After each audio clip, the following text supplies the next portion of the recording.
পিতৃ পরিচয় আদায় করতে মাকে নিয়ে সেনগুপ্ত বাড়িতে হাজির হলো সন্ত্রাসী ইরার মেয়ে মীরা। হ্যাঁ বন্ধুরা, আমরা এমনটাই দেখতে পাবো অনুরাগের 6 ধারাবাহিকের আগামী পর্বগুলোতে। মায়াপুরে গিয়ে রূপার মুখোমুখি হয় দীপা। দীপা বেশ বুঝতে পারে রাই তার হারিয়ে যাওয়া রূপা, কিন্তু রূপা মায়ের উপর অভিমান করে মাকে ভুল বুঝে মায়ের কাছে যেতে চায় না, মায়ের কাছ থেকে পালিয়ে বেড়ায়, নিজের পরিচয় দেয় না।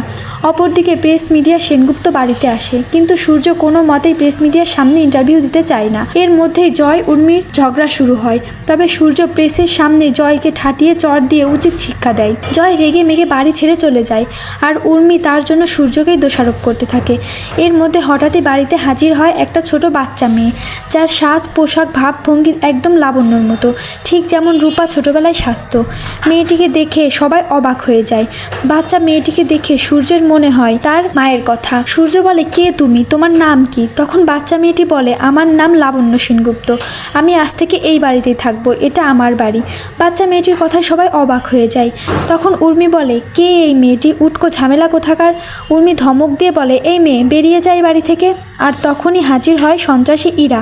ইরা বলে, ও কোথাও যাবে না, ও উটকো ঝামেলা নয়, ওর শরীরে এই বাড়িরই রক্ত বইছে, ও এই বাড়ির বংশধর। আর এত বছর পর ইরাকে দেখে সবাই চমকে যায়। সূর্য বলে, ইরা তুমি? ইরা বলে, হ্যাঁ সূর্য, আমি। আর ও আমার মেয়ে মীরা, ও তোমার আর আমার সন্তান, তাই ওর এ বাড়ির উপর অধিকার আছে, ও এখানেই থাকবে। তো বন্ধুরা, তোমাদের কি মনে হয়, ওই বাচ্চা মেয়েটি কি সন্ত্রাসী ইরার মেয়ে নাকি অন্য কারুর? এখনই কমেন্ট করে জানিয়ে দাও তোমার মতামতটি।